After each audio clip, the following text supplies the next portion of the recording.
नमस्कार, जय हिंद। कैसे हैं? उम्मीद करता हूं शानदार होंगे। दोस्तों, एक बात मैं आपको बिल्कुल क्लियर कर दूं कि अगर बिहार पुलिस की तैयारी कर रहे हैं आप और अगर आप सोच रहे हैं कि हम साइंस नहीं पढ़ेंगे और हमारा रिजल्ट हो जाएगा, तो ये आपकी भूल है। इससे पहले मैं आपको कितने वीडियो दे चुका हूं, देखिए सब कुछ एकदम बिल्कुल क्लियर है। इससे पहले मैं आपको 17 वीडियो उपलब्ध करा चुका हूं, यानी कि सर ये 18वां वीडियो है। प्लेलिस्ट भी बना हुआ है बिहार पुलिस साइंस करके, वहां जा करके देखिएगा। आपको टेस्ट सीरीज का प्लेलिस्ट बना है साइंस का, वहां मिल जाएगा। इससे पहले 17। अपना टारगेट जो रखना है वो 80 रखना है। आज के जो प्रश्न हैं वो आपको मिलेंगे इसमें, आगे मिलेगा, हाँ यहाँ। इन सारे प्रश्नों को, जितने भी प्रश्न हैं इसमें, सभी को हम लोग अच्छे से बारीकी से समझेंगे। देखिए, खाली टिक नहीं लगाएंगे, चीजों को समझेंगे। समझ जाएंगे तो आप एग्जाम में कंफ्यूज नहीं होंगे। तो चलिए फटाफट अंदाज में हमारा यही रहेगा कोशिश कि 15 से 20 मिनट में, बहुत ज्यादा तो लगे 20 मिनट, इससे ज्यादा नहीं लगने दें। चलिए पहला प्रश्न देखिए क्या कह रहा है। यहां मार्कर चेंज कर लिया जाए। चलिए आइए। प्रिज्म से गुजरने पर प्रकाश का कौन सा रंग सबसे अधिक विचलन दर्शाता है? प्रिज्म से अगर गुजरता है तो प्रकाश का, जैसे कोई प्रिज्म है ना, कोई प्रिज्म है, प्रिज्म से, अच्छा एक चीज बताइए, क्या प्रिज्म आपने देखा है? नहीं देखा है ना? वेट करिए, हम आपको प्रिज्म दिखाते हैं। जिन्होंने देखा होगा उन्हें तो कोई दिक्कत नहीं है, जो नहीं देखे हैं उनके लिए मैं प्रिज्म दिखा दूं ताकि आपको आसानी से समझ में आ जाए। आइए, ये मुझे पहले ही कर देना चाहिए था ना। तो ये देखिए, यहां पर आपको ये दिखेगा, ये है भैया प्रिज्म, दिख रहा है आपको? ये है प्रिज्म। अगर इसमें आप लाइट मारेंगे ना, इधर से लाइट मारेंगे तो ये लाइट टूट टूट के निकलेगा, अलग अलग निकलेगा। किसी वीडियो में हम इसका एक्सपेरिमेंट भी आपको मैं दिखाऊंगा, है ना। तो ये है प्रिज्म। तो प्रिज्म से सबसे अधिक विचलन किसका होगा? तो सबसे अधिक विचलन की अगर बात करते हैं तो सर्वाधिक विचलन जो होगा वह बैंगनी का होगा। सबसे ज्यादा विचलन बैंगनी का होगा। सबसे कम किसका होगा?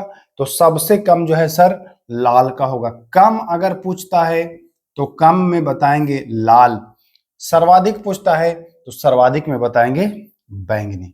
कोई दिक्कत नहीं है, प्रिज्म भी आपने देख लिया। चलिए आइए, एक अंतरिक्ष यात्री को अंतरिक्ष में आकाश कैसा दिखाई देगा? सभी लोग जानते हैं कि काला दिखाई देगा। क्यों काला दिखाई देगा भैया? क्योंकि प्रकाश का एक सिद्धांत आपने पढ़ा है। जैसे ये लाल आपको दिख रहा है, ये आपको कैसा दिख रहा है? लाल। तो प्रकाश के सारे कलर, जो 7 कलर हैं, उसमें 6 को ये अवशोषित कर लिया है, लाल को ये नहीं अवशोषित किया। लाल रिटर्न हो रहा है, ये लाल रिटर्न होकर आपकी आंखों पर आ रहा है। ठीक, तो ये सारा है। होता क्या है कि अंतरिक्ष में भैया, अंतरिक्ष में टकराएगा ही नहीं, रिटर्न कैसे होगा? जब अंतरिक्ष में कुछ है ही नहीं तो प्रकाश टकराएगा ही नहीं किसी पर, तो रिटर्न भी नहीं होगा। इसका मतलब कि सब गायब हो जाएगा, और सब गायब होकर के क्या दिखेगा? एकदम काला दिखेगा। कुछ लौटेगा ही नहीं तो क्या दिखेगा? काला ही दिखेगा ना। सफेद कब दिखता है? जब टकराया और सारी लाइटें वापस आ गई, सारे लाइट को मिलने से सफेद बन जाता है। यहां किसी का भी परावर्तन नहीं होता है तो काला दिखाई देता है। परावर्तन होने के लिए कुछ है ही नहीं, वहां परावर्तन होगा क्या? चलिए आइए, प्रकाश का रंग निर्धारित होता है। प्रकाश का रंग निर्धारित होता है कैसे? तो देखिए, इसमें कंफ्यूजन होता है, बच्चों को पूछता है बहुत बार कि प्रकाश का रंग। तो मैं एक ट्रिक बता दूं जिससे आपको कंफ्यूजन दूर हो जाएगा। यहां रंग आपको दिख रहा है ना, यहां भी देखिए आपको रंग दिख रहा होगा, तरंग। बस आंसर आप कर दीजिएगा। प्रकाश का रंग निर्धारित होता है तरंग दैर्ध्य। एकदम इजी, इजी है, कभी भूलेंगे भी नहीं आप। कितना भी आपको घुसा करके दे दे ये प्रश्न तो कहेंगे हाँ, रंग रंग क्लियर।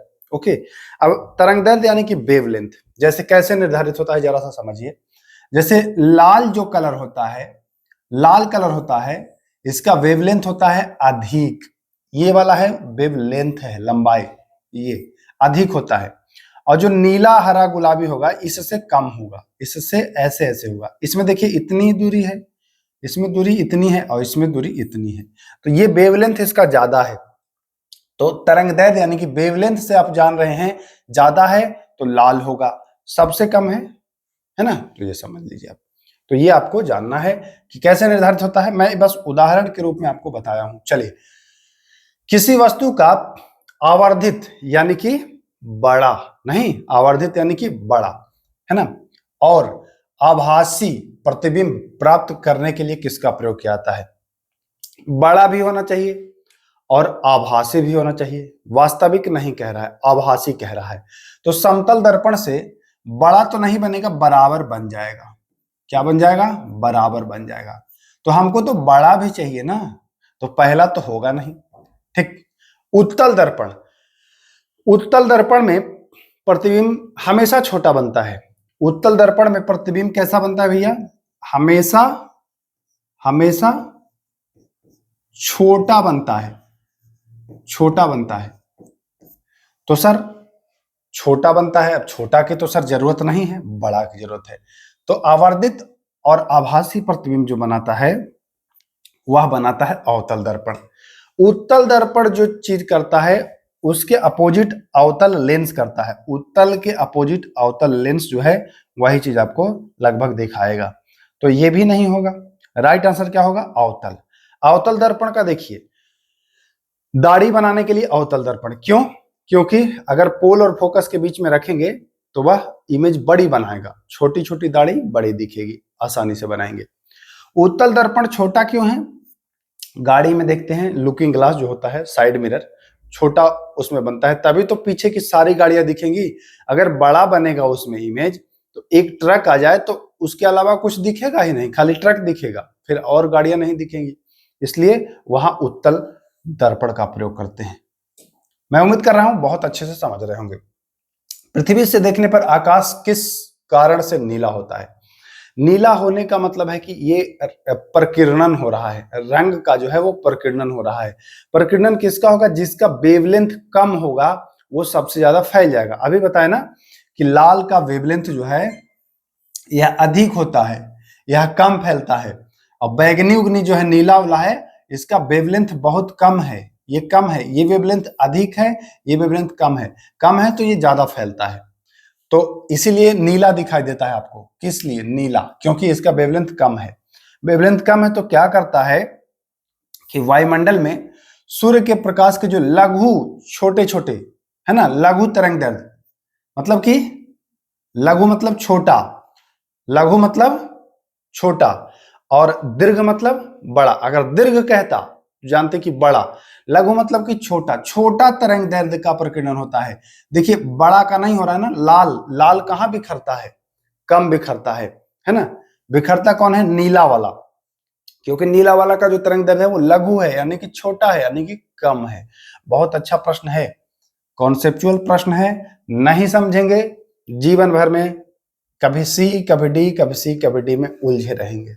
इस प्रकीर्णन तो सब कोई जानता है कि प्रकीर्णन के कारण, प्रकीर्णन के कारण, लेकिन किसका प्रकीर्णन? लघु तरंगदैर्घ्य, छोटे तरंगदैर्घ्य का ज्यादा प्रकीर्णन होगा। ठीक। अच्छा, कैसे होगा ये भी आप जरा सा समझ लीजिए, मैं आपको समझाना चाहता हूं। जैसे इसको मैं मिटाऊं, आइए थोड़ा सा समय दीजिए ना, बहुत अच्छे से आपको क्लियर करा देंगे, कभी दिक्कत नहीं होगी भाई। जैसे देखिए यहां मैं ये कर लेता हूं, एक लाल कर लेता हूं और एक मैं नीला कर लेता हूं। ओके, चलिए जैसे ये लाल कलर है तो इसका वेवलेंथ जो है ऐसे है। वेवलेंथ कहते हैं ये दोनों श्रृंग के बीच की दूरी ना, ये दोनों या ये दोनों गर्त के बीच की दूरी, यही कहते हैं। तो इसका वेवलेंथ माना कि इतना। ठीक। अब जो नीला है, नीला का वेवलेंथ ये होता है, नीला ये है। अच्छा ये देखिए, इतनी ही दूरी तय करनी थी इसको और इतनी ही दूरी तय करनी थी इसको, दूरी दोनों की बराबर है। अब मान के चलिए कि वायुमंडल में बहुत सारे छोटे छोटे कण होते हैं। कण है, मान के चलिए कि यहां पर भी एक कण है और यहां पर भी एक कण है।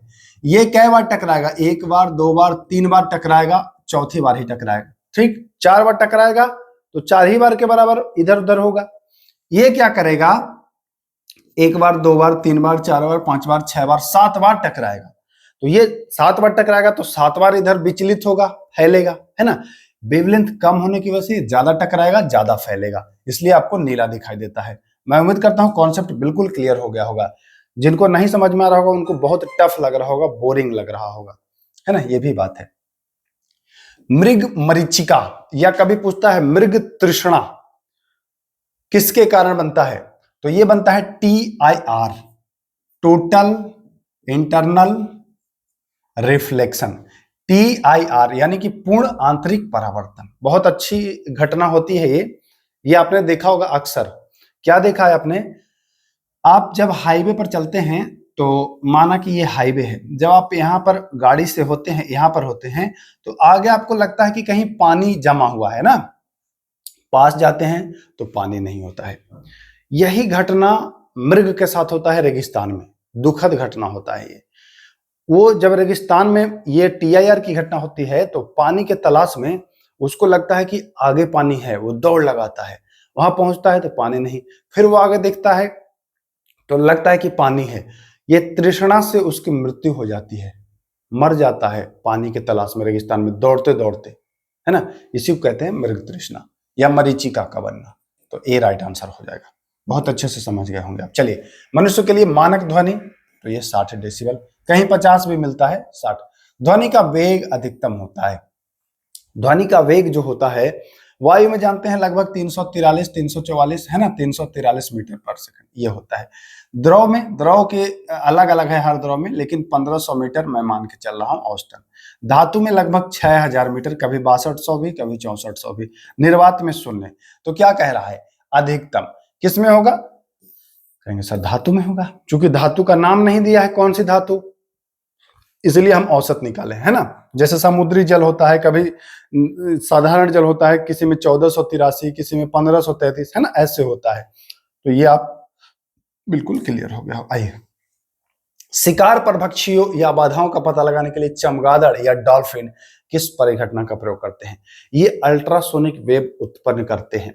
और अल्ट्रासोनिक वेव उत्पन्न करेंगे, जैसे मान के चलिए कि यहाँ चमगादड़ उड़ रहा है, ठीक है ना, यहाँ उड़ रहा है, ये मान के चलिए कि चमगादड़ ऐसे उड़ रहा है, यहाँ पर कोई उसका शिकार है, तो ये इसकी रफ्तार तो तेज है ही, ये अल्ट्रासोनिक वेव निकालेगा और ये टकराएगा और फिर फट से इसके पास आएगा। बस ये समझ जाता है जिधर से आ रहा है वहीं हमला करना है और खा जाता है। या रात को देखा होगा कि आपने चमगादड़ उड़ेगा लेकिन टकराएगा नहीं। अब मान के चलिए कि यहाँ दीवार है, ठीक ना, यहाँ दीवार है, चमगादड़ उड़ रहा है, वेव निकाल रहा है, तो टकराएगा और टकरा के लौट जाएगा, तो ये समझ जाएगा कि आगे कुछ बाधा है, आगे नहीं जाएंगे। जिधर से नहीं लौटेगा उधर ही चलेगा। बहुत कम समय में ये सारी चीज कर लेता है चमगादड़। डॉल्फिन का भी यही है अपने शिकार का। तो राइट आंसर हो जाएगा प्रतिध्वनि, है ना, टकरा करके फिर आ रहा है, प्रतिध्वनि के निर्धारण से ये ऐसा कर पाता है। आइए, पदार्थ के मोमेंटम और वेग के अनुपात में कौन सा भौतिक राशि प्राप्त होती है, तो देखिए द्रव्यमान ऐसा गुण है, ये चेंज नहीं होता है। द्रव्यमान एक गुण है जो चेंज नहीं होता है, इसका द्रव्यमान आप जहां भी लेते जाइए, है ना, चेंज नहीं होगा। तो राइट आंसर क्या होगा, पदार्थ के मोमेंटम और उसमें अनुपात है, वो द्रव्यमान चेंज नहीं। हवा की ऊर्जा होती है, हवा चल रही है, हवा तो चल ही रही है, तो कैसी ऊर्जा होगी, गतिज ऊर्जा होगी। आइए चलिए, वॉशिंग मशीन या इसी को कहता है प्रक्षालन मशीन, है ना, या कहेगा कि कपड़ा साफ करने वाला मशीन कार्य करता है। तो कपड़ा साफ करने वाला मशीन किस सिद्धांत पर कार्य करता है, तो देखिए यहां अप केंद्रीय और एक ऑप्शन देगा अभिकेंद्रीय, है ना। कंफ्यूजन तब होगा, इसमें तो कंफ्यूजन आपको नहीं होगा, लेकिन अप दे दे और अभी दे दे तो कंफ्यूजन होता है, लगता है अप केंद्रीय था कि अभिकेंद्रीय था। क्लियर कर देता हूं। जैसे देखिए वॉशिंग मशीन को आप क्या कहते हैं भैया, कहते हैं सर कपड़ा वाला मशीन। इसका साफ करने का क्या है तरीका, अप केंद्रीय, ठीक, अप केंद्रीय। देखिए कैसे याद करना है, यहां अप ले लीजिए और यहां कप ले लीजिए, अप को कप से मिला लीजिए, आपका आंसर आ जाएगा। अप आएगा, कप आएगा, कपड़ा समझिए कप है तो अप है, अप केंद्रीय, अभी नहीं है। ओके, क्लियर है सर, बिल्कुल आसानी से समझ आइए।